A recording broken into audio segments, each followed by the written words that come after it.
राष्ट्र सर्वप्रथम, राष्ट्र सर्वप्रथम, राष्ट्र सर्वप्रथम, राष्ट्र सर्वप्रथम। राष्ट्र सर्वप्रथम की बात कार्यक्रम में आप सभी राष्ट्रवासियों का हार्दिक स्वागत है। गुजरात के राज्यपाल आचार्य देवव्रत ने महाराष्ट्र के नए राज्यपाल के रूप में शपथ ली। शपथ समारोह में राज्य के मुख्यमंत्री देवेंद्र फडणवीस और उप मुख्यमंत्री एकनाथ शिंदे भी शामिल हुए। प्रधानमंत्री नरेंद्र मोदी के 75वें जन्म दिवस पर 17 सितंबर से शुरू हो रहे सेवा पखवाड़े में दिल्ली सरकार दिव्यांगों और बुजुर्गों को भी खास तोहफा देगी। भारत मौसम विज्ञान विभाग के एक अधिकारी ने कहा कि सोमवार की सुबह झारखंड के कुछ हिस्सों में बारिश हुई, जबकि मंगलवार सुबह 8:30 बजे तक 16 जिलों के लिए भारी बारिश की चेतावनी जारी की गई है। द्वारका जिला पुलिस ने दिल्ली और हरियाणा में 25 ठिकानों पर छापेमारी करके साल के सबसे बड़े गिरोह विरोधी अभियानों में से एक को अंजाम दिया।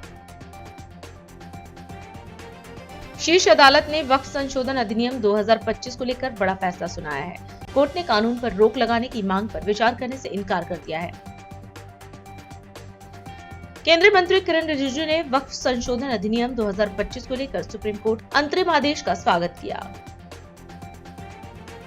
पटना में दरोगा और सिपाही भर्ती परीक्षा जल्दी कराने की मांग को लेकर अभ्यर्थियों ने पटना कॉलेज से पैदल मार्च निकाला। सर्वोच्च न्यायालय द्वारा गठित एसआईटी ने गुजरात के वन्य जीव और पुनरावास केंद्र बनतारा को बड़ी राहत देते हुए उन्हें क्लीन चिट दे दी है।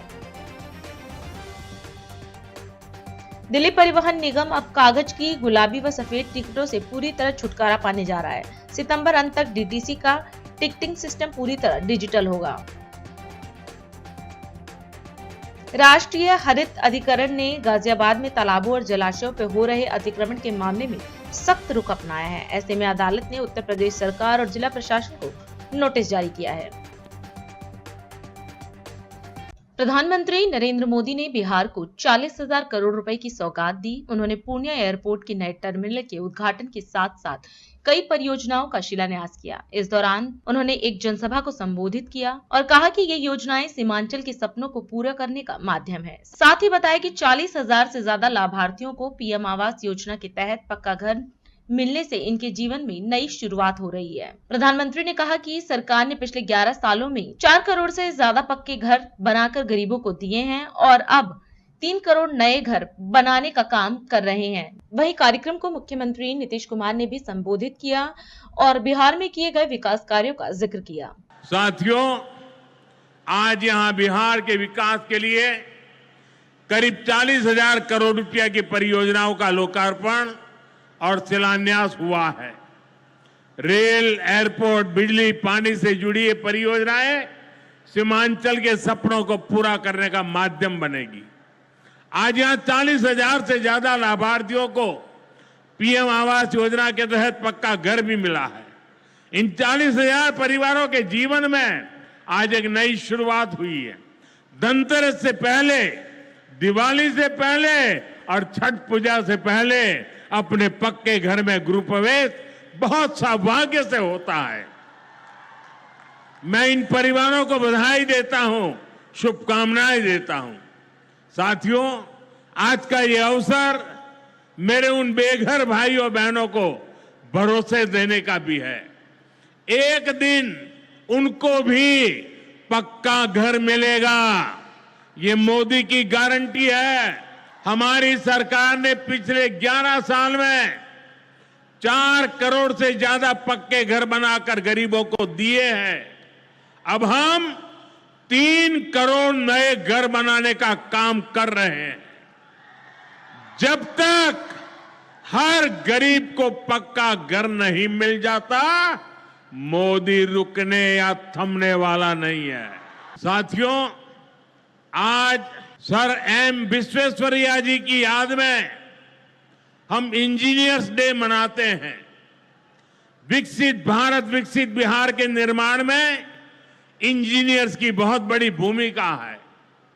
मैं देश के सभी इंजीनियर्स को आज के दिन की बहुत बहुत बधाई देता हूं, अपनी शुभकामनाएं देता हूं। इंजीनियर्स का परिश्रम उनका कौशल आज के इस कार्यक्रम में भी दिख रहा है। पूर्णिया एयरपोर्ट की टर्मिनल बिल्डिंग रिकॉर्ड 5 महीने से भी कम समय में बनाई गई है। आज इस टर्मिनल का लोकार्पण हुआ है। पहली कॉमर्शियल फ्लाइट को हरी झंडी भी दिखाई गई है और हमारे एविएशन मिनिस्टर श्रीमान नायडू जी भी हमारे बीच है। उनके लिए भी जरा ताली बजाइए। यहीं से हवाई जहाज उड़ा रहे हैं वो। नए एयरपोर्ट की वजह से अब पूर्णिया देश के एविएशन मैप पर आ गया है। अब देश के बड़े शहरों से, बड़े व्यापारिक केंद्रों से पूर्णिया और सीमांचल की सीधी कनेक्टिविटी होगी। साथियों, एनडीए सरकार द्वारा इस पूरे क्षेत्र को आधुनिक हाईटेक रेल सेवाओं से भी जोड़ा जा रहा है। आज भी मैंने वंदे भारत, अमृत भारत पैसेंजर ट्रेन को हरी झंडी दिखाई है। आज अररिया गलगलिया नई रेल लाइन का उद्घाटन हुआ है। विक्रमशिला कटरिया नई रेल का शिलान्यास भी किया गया है। साथियों, कुछ दिन पहले ही भारत सरकार ने एक और बड़ा निर्णय लिया है। Buxar Bhagalpur high speed corridor के मोकामा मुंगेर सेक्शन को मंजूरी दे दी है। इससे मुंगेर, जमालपुर, भागलपुर जैसे इंडस्ट्रियल हब को बहुत फायदा होगा। सरकार ने भागलपुर, दुमका, रामपुर हाट रेल लाइन के दोहरीकरण को भी मंजूरी दे दी है। साथियों, देश के विकास के लिए बिहार का विकास जरूरी है और बिहार के विकास के लिए पूर्णिया और सीमांचल का विकास जरूरी है। साथियों, बिजली के क्षेत्र में भी बिहार को आत्मनिर्भर बनाने का काम चल रहा है। यहां भागलपुर की पीर पैंती में 2400 मेगावाट के थर्मल पावर प्रोजेक्ट का शिलान्यास किया गया है। साथियों, बिहार की डबल इंजन की सरकार यहां के किसानों और पशुपालकों की आय बढ़ाने के लिए प्रतिबद्ध है। ये बहुत खुशी की बात है कि आदरणीय प्रधानमंत्री जी श्री नरेंद्र मोदी जी आज पूर्णिया पधारे हैं और इस भावन धरती पर मैं श्रद्धेय प्रधानमंत्री जी का स्वागत एवं अभिनंदन करता हूं। और यहाँ पर तो अन्य उपस्थित हैं, उनको तो हमने किया ही है। अब इस अवसर पर आदरणीय प्रधानमंत्री जी द्वारा आज यहाँ से एक तो है बिजली रेलवे, नगर विकास एवं बाढ़ नियंत्रण से संबंधित 12 परियोजनाओं का उद्घाटन एवं शिलान्यास किया जा रहा है। साथ ही 4 ट्रेन को हरी झंडी दिखाकर रवाना किया जा रहा है। खुशी की बात है कि इसमें केंद्रीय बजट से की गई घोषणाओं तथा सबसे बड़ी निवेश वाली पीरपैंती थर्मल पावर परियोजना भी शामिल है। अब इस सभी लागत 40,000 करोड़ रुपए से अधिक है। इन सभी योजनाओं से बिहार को काफ़ी फायदा होगा। इसके लिए आदरणीय प्रधानमंत्री जी का हृदय से नमन करता हूं और धन्यवाद देता हूं। इसके पहले आज आदरणीय प्रधानमंत्री जी पूर्णिया हवाई अड्डा के नए टर्मिनल भवन का उद्घाटन इन्होंने किया है। अब बन गया सबके लिए, देखिए कितना फायदा होगा। यहीं पर लोग जो आएगा और यहाँ से भी बाहर जाएगा, तो इसलिए बहुत अच्छा होगा आपके लिए। इसके लिए बहुत पहले से प्रयास में था, लेकिन इन्होंने आदरणीय प्रधानमंत्री जी ने जो काम किया उसके चलते ये काम पूरा हो गया।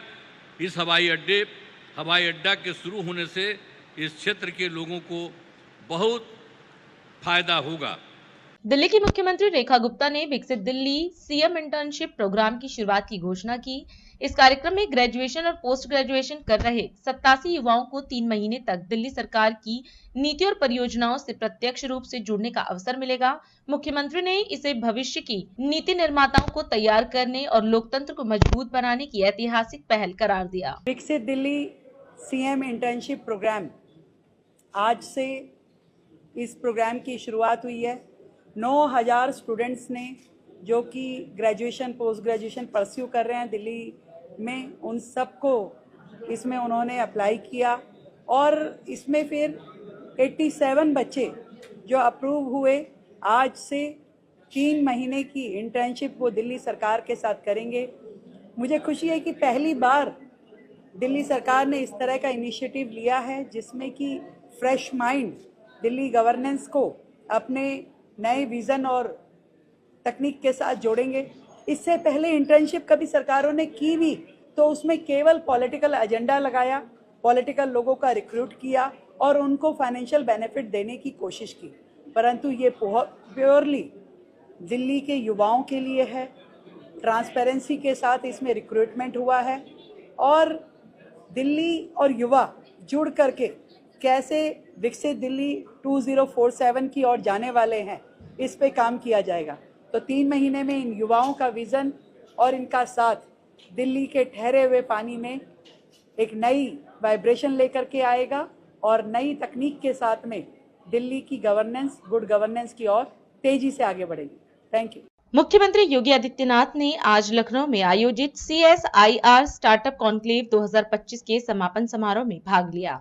इस कार्यक्रम में सीएम ने विभिन्न स्टॉलों का दौरा कर स्टार्टअप्स और इनोवेशन से जुड़ी जानकारी प्राप्त की। समापन में 50 से अधिक स्टार्टअप्स ने अपने अभिनव उत्पादों और तकनीकों का प्रदर्शन किया। कार्यक्रम के दौरान 200 से ज्यादा किसान सीधे वैज्ञानिकों और उद्यमियों से जुड़े फ्लोरिकल्चर और अरोमा मिशन पर आयोजित सत्रों में किसानों को भविष्य की नई संभावनाओं से अवगत कराया गया। केंद्रीय मंत्री डॉक्टर जितेंद्र सिंह भी इस अवसर पर उपस्थित रहे। कार्यक्रम के दौरान टेक्नोलॉजी ट्रांसफर को बढ़ावा देने के लिए कई MOU पर हस्ताक्षर किए गए। मुख्यमंत्री ने अपने संबोधन में कहा कि यूपी में 17,000 से ज्यादा स्टार्टअप्स हैं और 1,90,000 स्टार्टअप्स जॉब क्रिएटर हैं। उन्होंने बताया कि स्टार्टअप्स के मामले में भारत विश्व का तीसरा देश है और स्टार्टअप को बढ़ावा देने के लिए सरकार प्रतिबद्ध है।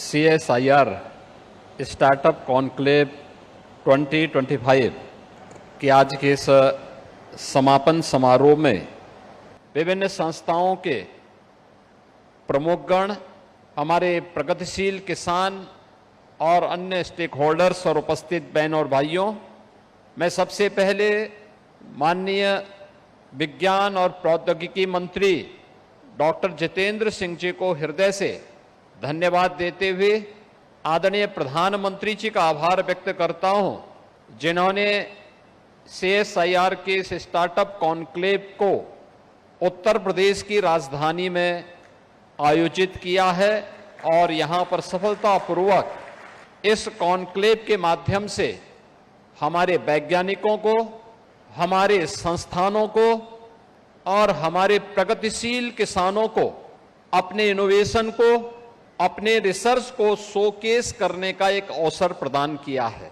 अभी आपने देखा है कि कितनी बड़े पैमाने पर यहां पर MOU हुए हैं, प्रोडक्ट लॉन्च किए गए हैं और आगामी भविष्य की उन कार्य योजनाओं के लिए नए सिरे से हमें कैसे कार्य करना है, इस दृष्टि से यहां पर अलग अलग संस्थानों के जो हमारे 4 केंद्रीय लेबोरेटरीज इस लखनऊ में स्थित हैं, उनके डायरेक्टर्स ने अपना अपना प्रतिवेदन यहां पर प्रस्तुत किया है और ये हमारा सौभाग्य है।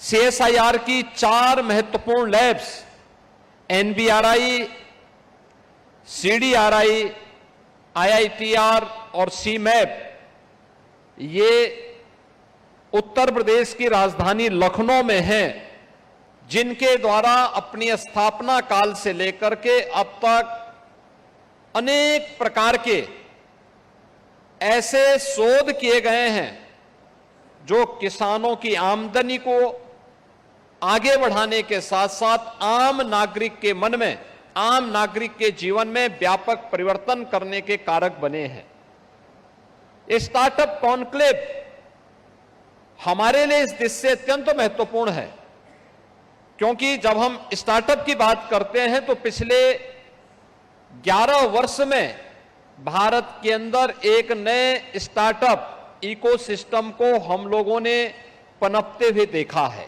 अगर आप दुनिया के अंदर देखेंगे तो यूएस और यूके के बाद भारत तीसरा ऐसा देश है जिसके पास सर्वाधिक स्टार्टअप हैं।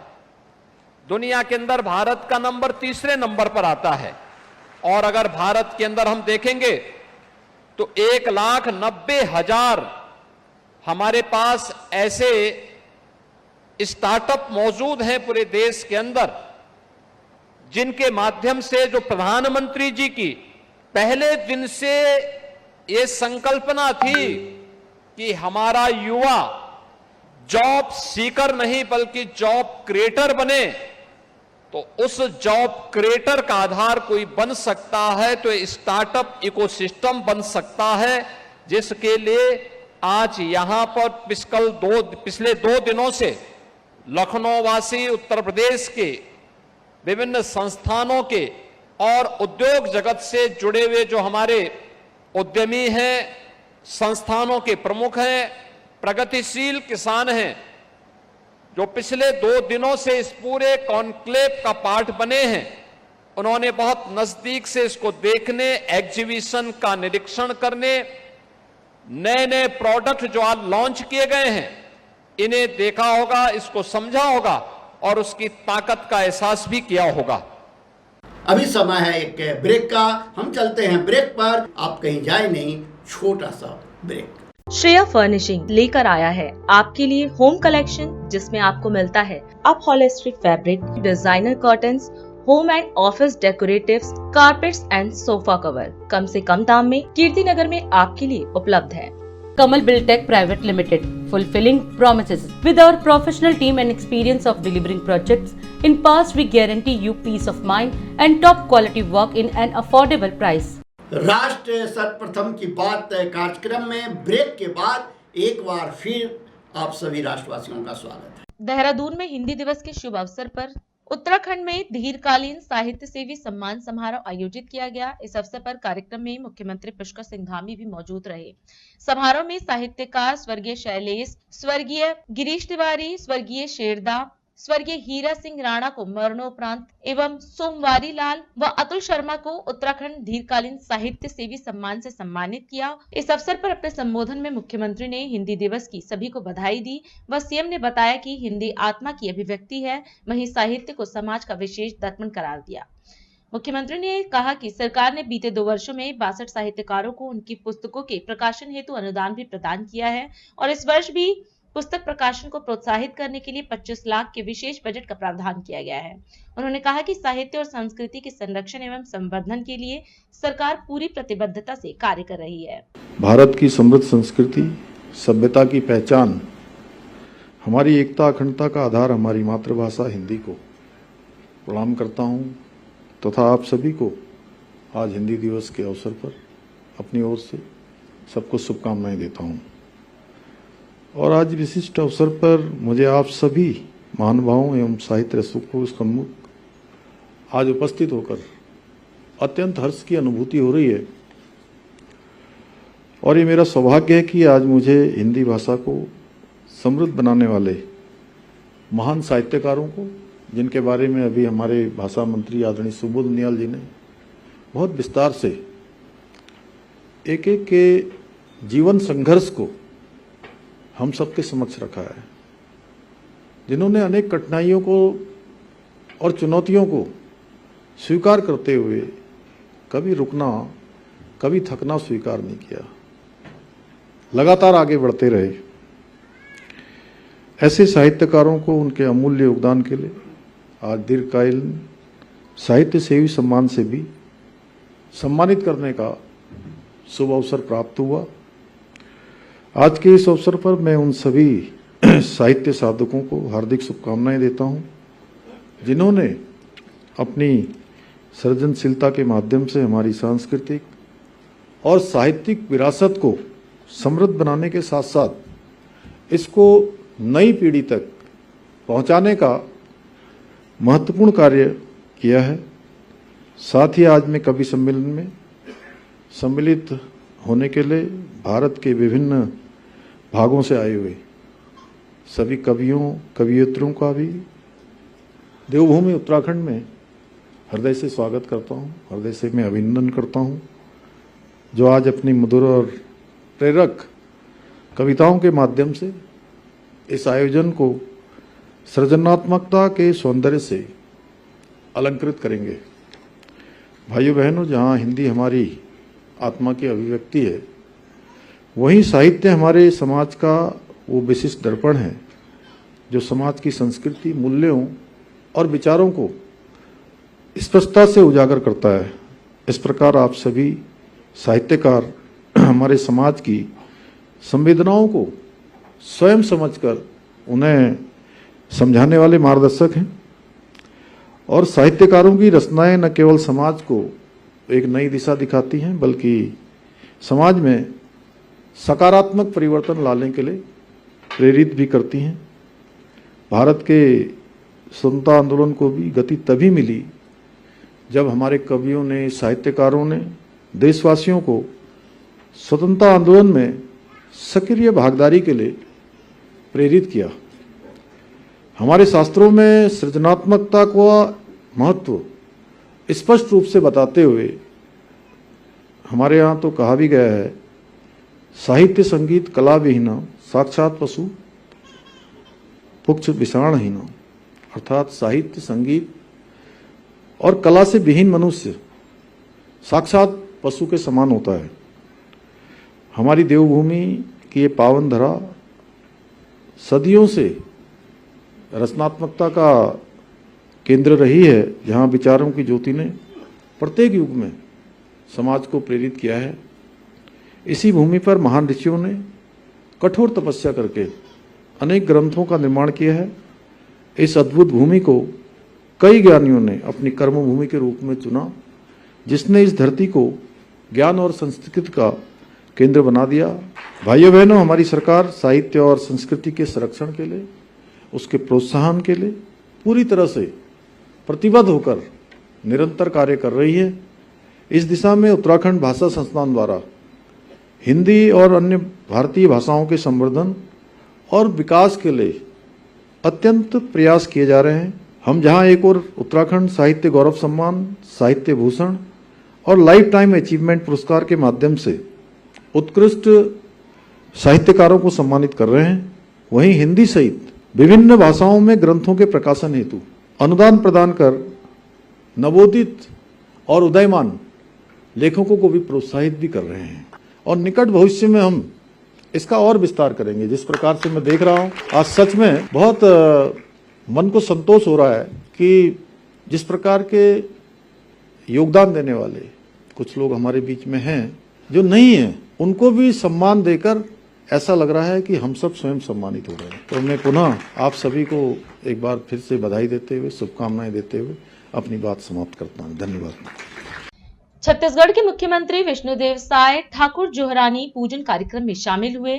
उन्होंने पूजा अर्चना कर प्रदेश की सुख समृद्धि और खुशहाली की कामना की। वहीं अपने संबोधन में मुख्यमंत्री ने कहा कि राज्य सरकार ने शिक्षा पर विशेष जोर देते हुए नई शिक्षा नीति लागू की है, जो डिग्री के साथ संस्कार और रोजगार पर भी ध्यान देती है। उन्होंने केंद्र सरकार के सहयोग से हुए विकास कार्यों का उल्लेख किया और कहा कि आदिवासी समाज की संस्कृति, प्रकृति और आस्था से गहरा जुड़ाव सिखाती है।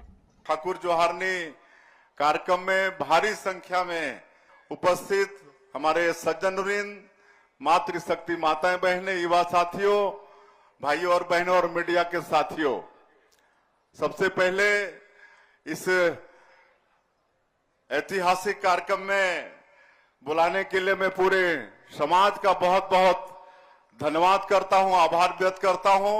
आज के इस सभा में 5वीं अनुसूची की बात हुई है, वनाधिकार पट्टा की बात हुई है। एकलव्य स्कूल आज मूर्त रूप हमारे छत्तीसगढ़ में ले रहा है, सारे भवन का निर्माण हो रहा है, तो शिक्षा पर भी विशेष जोर देना पड़ेगा। हमारी सरकार ने और भारत सरकार ने भी शिक्षा के लिए चिंता की है। हम लोग नई शिक्षा नीति हमारे प्रदेश में लागू किए हैं। 2020 में नई शिक्षा नीति बन गई थी, लेकिन हम लोग 2024 में इसको यहाँ पर लागू कर पाए हैं। और आज 18 स्थानीय बोली में प्राथमिक स्तर में हम लोग हलवा, गोंडी ये सब भाषा में किताब छपवाकर आज प्राइमरी स्कूल की पढ़ाई करवा रहे हैं। और आदरणीय हमारे मोदी जी की जो नई शिक्षा नीति है, ये खाली शिक्षा नहीं है, खाली डिग्री हासिल करने का माध्यम नहीं है, बल्कि उसमें संस्कार भी है और उसमें रोजगार भी है। तो नई शिक्षा नीति, और हम लोगों ने अभी रजत जयंती वर्ष में हम लोग प्रवेश किए हैं। हमारे प्रदेश के निर्माण को 25 वर्ष हुए हैं, तो हम रजत जयंती वर्ष की भी आप लोगों को बहुत बहुत बधाई, शुभकामनाएं देते हैं। और इसके लिए हम लोग रूपरेखा बनाए हैं। 15 अगस्त से इसका शुभारंभ हो गया है रजत जयंती समारोह का, और आने वाले 25 सप्ताह तक, फरवरी 2026 तक इसको अलग अलग तरह से हम लोग मनाने वाले हैं। उसमें आप सब लोगों को भी अपनी सहभागिता देनी है। आज 25 वर्षों में जहां पर एक मेडिकल कॉलेज होता था, छत्तीसगढ़ के अंदर आज 15 मेडिकल कॉलेज है, 20 से ज्यादा यूनिवर्सिटी है, और सारी शिक्षण की संस्थाएं IIM से लेकर IIT, IIIT, आपका लॉ का यूनिवर्सिटी, शिक्षण की जितनी भी संस्थाएं हैं हमारे देश में, वो सब छत्तीसगढ़ में हम लोग 25 वर्षों में लाने में कामयाब हुए हैं। हमारे बच्चों को, हम लोगों को उच्च शिक्षा भी देना है। आप सभी लोग भारी संख्या में इस ठाकुर जोहारनी कार्यक्रम में आप सब लोग आए। मैं पूरे समाज के बंधुओं का, सबका मैं सेवा जोहार करते हुए, आप लोगों का अभिनंदन करते हुए, इसी तरह से आप लोगों का मान सम्मान, मतलब आप लोगों का आशीर्वाद मिलता रहे, ऐसा मैं चाहूंगा। और आज बहुत सारे मांग पत्र आए, हमारे जनप्रतिनिधि हैं, बहुत सी मांग रखे हैं, लेकिन आज मैं उनको सबको आश्वस्त करता हूं कि सबका काम धीरे धीरे करेंगे। लेकिन आज आए हैं तो कुछ देके तो जाना ही पड़ेगा। तो एक तो बागोड़ एनीकट का पुनर्निर्माण, सहुदवन सिंचाई योजना, इसकी लागत 30 करोड़ रुपए है, इसकी मैं घोषणा करता हूं। 132 केवी उच्च दाब विद्युत केंद्र की स्थापना नरहरपुर में, इसकी भी लागत 30 करोड़ है, इसकी भी मैं घोषणा करता हूं। यहाँ पर मामा माधो लाइब्रेरी नरहरपुर में, उसकी स्थापना, उसके लिए 20 लाख रुपए की घोषणा। और वैसे ही सामुदायिक भवन मांडरा दरहा, उसमें 20 लाख की घोषणा। यहाँ पर मोबाइल का टावर नहीं है, वो टावर भी लगवाएंगे। और यहाँ पर सब डिवीजन की सुविधा मिले नरहरपुर में, इसकी भी व्यवस्था करेंगे। और ग्राम ढोरापहर नरहरपुर में गोडवाना भवन की मांग हुई है, इसको भी बनवाएंगे। जंगू रायतार स्कूल में भी मांग हुई है, उसकी भी हम घोषणा करते हैं। और चूंकि नरहरपुर में काफी हमारे समाज के लोगों का आना जाना होता है, तो एक सर्व सुविधा युक्त यहाँ पर विश्राम गृह का भी निर्माण हो, इसके लिए 80 लाख रुपए की घोषणा करते हैं। और इस क्षेत्र में 12 मूढ़ा क्षेत्र है नरहरपुर क्षेत्र में, तो एक एक मूढ़ा क्षेत्र में टीना शेड निर्माण के लिए 10-10 लाख के हिसाब से 1 करोड़ 20 लाख रुपया होता है, इसके भी हम घोषणा करते हैं। और हमारी सरकार आपके क्षेत्र के विकास के लिए वचनबद्ध है, आप सब लोगों को सुख सुविधा प्रदान के लिए वचनबद्ध है। खाली आप लोगों का आशीर्वाद, आप लोगों का मार्गदर्शन हम लोगों को मिलता रहे। मैं अंत में फिर से आप सभी लोगों का हृदय से अभिनंदन, स्वागत करते हुए अपनी बात समाप्त करता हूं। जय हिंद, जय छत्तीसगढ़। और अधिक खबरों के लिए आप हमारे YouTube चैनल दैनिक इंडिया दर्पण को अभी सब्सक्राइब करें और नोटिफिकेशन के लिए बेल आइकन को प्रेस करना ना भूलें।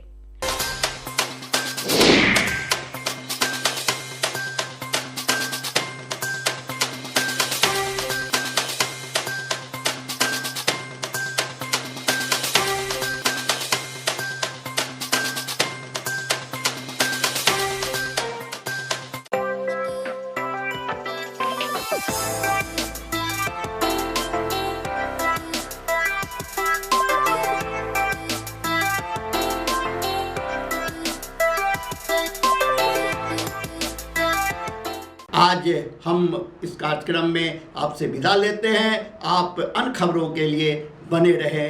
राष्ट्र सर्वप्रथम, वंदे मातरम, जाग उठा है भारत। राष्ट्र सर्वप्रथम, राष्ट्र सर्वप्रथम, राष्ट्र सर्वप्रथम, राष्ट्र सर्वप्रथम।